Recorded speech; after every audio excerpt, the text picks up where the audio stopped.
इस video को लाइक करें, हमारे चैनल को सब्सक्राइब कर बेल आइकन जरूर प्रेस करें।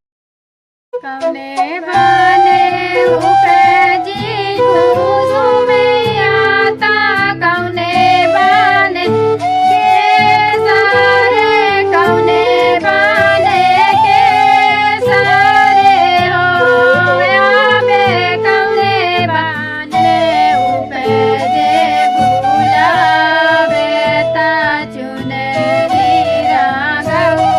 बाया चुनरी रागौ बाई हो कौने बने उपजी खुशू में आता कौने बने के सारे कौने बने के सारे हो आवे कौने बने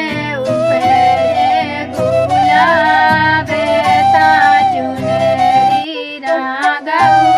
बाई चुनरी रागौ बाई हो पापा बारे उपजी खुशुमी माता भैया बने के सारे भैया बने के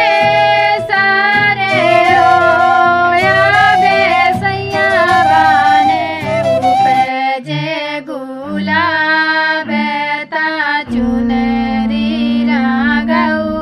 बाई ता चुनरी रागौ बाई हो आपन रागौ चुनरी आता सैया के पागड़िया ता सैया के पा